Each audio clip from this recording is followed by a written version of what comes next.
Hoy nos metemos con un tema que, cada vez da más que hablar, ¿no? El llamado sesgo de automatización. Tenemos aquí un artículo interesante del blog de Webline India, que es una empresa de desarrollo. Y bueno, vamos a usarlo para ver cómo estos algoritmos, que se supone que son eficientes y neutrales, pues a veces acaban no solo reflejando, sino incluso empeorando la discriminación que ya existe. La idea es entender bien qué es, ver ejemplos que lo ilustren y, claro, discutir un poco las soluciones que proponen. Ok, pues vamos a desgranar esto. Sí, y lo que es fascinante, y el artículo lo recoge bien, es esa tensión, ¿no? Por un lado, la promesa de la automatización, la IA, el machine learning, que ya están por todas partes buscando eficiencia, rapidez, rentabilidad, pero por otro lado está ese riesgo oculto, a menudo como que no lo vemos venir, de que estos sistemas, si no andamos con cuidado, pues perpetúen injusticias. Es un equilibrio complicado, la verdad. Exacto. Y para empezar bien, yo creo que hay que aclarar los términos, ¿no? El artículo define el sesgo de automatización como esa tendencia que tenemos, muy humana, por cierto, a fiarnos casi a ciegas de los sistemas automáticos. Damos por hecho que lo que dicen va a misa, a veces incluso ignorando nuestra propia lógica o lo que tenemos delante. Y esa confianza ciega, claro, se junta con el otro concepto clave, el sesgo algorítmico, que es básicamente que si tú entrenas un sistema con datos históricos, ¿no? Que ya llevan dentro desigualdades, pues de género, de razas, socioeconómicas, el algoritmo no solo las aprende, es que a veces las amplifica. O sea, la automatización puede hacer un proceso más rápido, sí, pero si la base, los datos, está, digamos, torcida, pues puedes acabar optimizando la discriminación sin querer. La calidad de esos datos de partida es, bueno, fundamental. Claro, y las consecuencias de esto, según leemos, no son ninguna tontería, ¿eh? Son bastante serias. Uf, para nada. El artículo habla de cosas muy concretas. Menos oportunidades de trabajo, de educación, problemas para acceder a financiación para ciertos grupos. También refuerza estereotipos, deja a comunidades más marginadas todavía. Y a un nivel más general, pues mina la confianza. La confianza en la tecnología y, ojo, también en las instituciones que la usan. No son solo fallos técnicos aislados, ¿sabes? Tienen un impacto social pues muy real y muy profundo. Sí, de hecho, el material pone ejemplos generales que te hacen pensar. Habla de algoritmos en justicia penal que igual replican patrones de detención históricos sesgados. O en sanidad, ¿no? Que si los datos no representan bien a todo el mundo, pues los diagnósticos o los tratamientos pueden ser peores para algunos colectivos. Exacto. Y es que no son solo teorías, ¿eh? El artículo se mete de lleno en casos reales donde estos peligros ya han pasado de ser un riesgo a ser un problema de verdad. Pues vamos a ello, sí. Vamos a ver esos casos que yo creo que es donde se entiende bien la magnitud del asunto. Pues mira, uno que citan es el del sistema de desempleo en Michigan. Se supone que era para detectar fraudes, pero el algoritmo, bueno, la lió parda, acusó a miles de personas por error, y las consecuencias fueron terribles. Multas gigantes, embargos, gente en la ruina. El fallo estaba en cómo estaba hecho el algoritmo y, también muy importante, en que no había suficiente supervisión humana para parar esos errores. De la marinera. Y mencionan algo parecido en Arkansas, ¿no? Con el Medicaid, otro algoritmo que falló y dejó a gente sin acceso a sanidad básica. Y encima, con un sistema para reclamar súper complicado que hacía casi imposible arreglar el error. Se ve un patrón ahí, ¿eh? En cómo afecta a lo más básico. Totalmente. Y en el trabajo, más de lo mismo. El caso de Amazon es, bueno, es de libro. Querían una herramienta para filtrar currículums más rápido. ¿Y qué pasó? Pues que el sistema aprendió de los datos de contrataciones anteriores de la propia Amazon y ¡zas! Empezó a penalizar currículums de mujeres. Reflejó un sesgo que ya estaba en la empresa. Es increíble. Incluso en cosas que parecen más técnicas, como la atención sanitaria.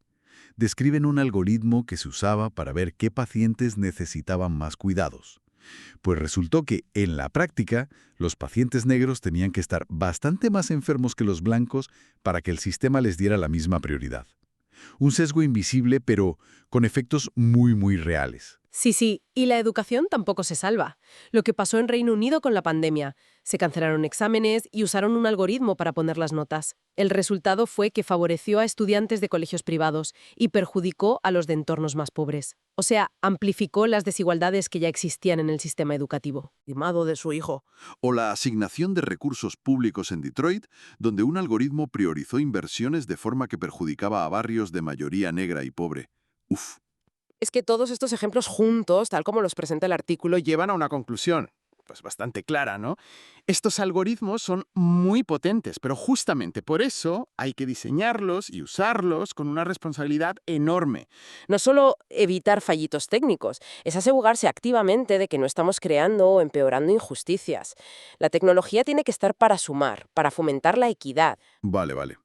El diagnóstico del problema está bastante claro, sí. Pero, ¿y las soluciones? ¿Qué propone el artículo para intentar arreglar esto? ¿Hay caminos? Sí, sí que los hay. El texto plantea un enfoque con varias patas, digamos. Una fundamental, y ya la hemos mencionado un poco, es la calidad de los datos con los que se entrena el sistema. Insisten mucho en que tienen que ser diversos, que representen bien a toda la gente a la que va a afectar ese algoritmo. Si la base no es sólida y representativa, el sesgo es casi inevitable. Y ojo, que conseguir esa diversidad en los datos no es nada fácil, ¿eh? Implica retos técnicos, logísticos, para encontrar y etiquetar bien datos de grupos que a menudo no están bien representados. Entendido. Los datos son la base de todo, parece. ¿Qué más? ¿Qué otros elementos son importantes? Pues la transparencia y la rendición de cuentas son claves. Quienes hacen y usan estos sistemas tienen que poder explicar, al menos a un nivel que se entienda, cómo funcionan, y tienen que estar sujetos a control. El artículo sugiere auditorías regulares, ¿sabes?, para pillar los sesgos y corregirlos. Y aquí, claro, surge una pregunta interesante que el texto no entra a fondo. ¿Quién hace esas auditorías para que sean de verdad independientes y sirvan para algo? Buena pregunta, sí. Queda ahí flotando. ¿Y habría un tercer pilar o...? Sí, el tercero sería integrar de verdad la ética, la equidad, la inclusión en todo el proceso, desde que se empieza a pensar en el sistema hasta que se pone en marcha y se mantiene. No vale poner un parche ético al final, tiene que ser algo que guíe todo desde el principio. Y esto nos lleva a pensar cómo pasamos de señalar el problema, como hace este artículo, a poner en práctica estas soluciones de forma sistemática y que funcione de verdad. De acuerdo. O sea, resumiendo mucho, mejores datos, más transparencia y control y un compromiso ético real en todo el desarrollo. Exacto. Esa sería la hoja de ruta que dibuja el artículo para usar la automatización de una forma más justa. Y claro, al hablar de implementar soluciones es inevitable pensar en la fuente misma, ¿no? Este análisis viene de un artículo de Webline India, una empresa tecnológica. ¿Cómo se ven ellos en todo esto? Pues el artículo lo deja bastante claro, la verdad. Se posicionan como un socio tecnológico que es consciente de estos problemas, ofrecen su experiencia para ayudar a otras empresas a encontrar ese equilibrio entre automatizar y hacerlo éticamente. Hacen hincapié en que están comprometidos con intentar minimizar el sesgo en los algoritmos y con crear conciencia sobre cómo la IA puede afectar a la desigualdad. Mencionan también su modelo de trabajo, RelySure, y los servicios que ofrecen. Desarrollo de software a medida, automatización de procesos y, lo que es muy relevante para lo que hablamos, consultoría específica para mitigar sesgos en IA. De hecho, invitan explícitamente a contactarles si se quieren desarrollar soluciones que intenten ser imparciales. Sí, es su manera de decir, oye, sabemos que esto es complicado, pero tenemos herramientas y conocimiento para intentar abordarlo desde el desarrollo tecnológico responsable. Bien, bien. Creo que hemos tocado todos los puntos clave del material. Si tuvieras que resumir la idea central, ¿cuál dirías que es? Pues, en esencia, yo diría que el mensaje es: la automatización es una herramienta increíblemente potente, llena de promesas, sí, pero tenemos que estar súper atentos a los riesgos que lleva dentro, los de sesgo y desigualdad. Abordar esos riesgos de forma activa, consciente, es crucial. El gran desafío es conseguir que la búsqueda de eficiencia tecnológica no se haga a costa de la justicia social. Al revés, que la tecnología sirva para impulsar una mayor equidad. Y esto nos deja con una reflexión final, ¿no? Porque el texto subraya algo importante. Los algoritmos aprenden de datos históricos. Y esos datos muchas veces ya llevan dentro nuestros propios prejuicios, los del pasado y los del presente. Entonces, la pregunta que queda ahí es ¿Es suficiente con intentar que la IA no empeore las desigualdades que ya tenemos? ¿O deberíamos ir un paso más allá y plantearnos diseñar sistemas que intenten corregirlas activamente, que busquen, digamos, compensar esos desequilibrios? Y si vamos por ahí, por ese segundo camino, ¿cómo lo hacemos sin meter la pata? Sin introducir nuevos sesgos, nuevas preferencias, aunque sea con la mejor intención del mundo. Nos deja pensando en el papel activo, no pasivo, que tenemos que jugar al crear estas tecnologías que cada vez influyen más y más en todo. Sin duda, una pregunta fundamental para el futuro que estamos construyendo línea a línea de código. Pues muchas gracias por la atención prestada a esta exploración que hemos hecho hoy.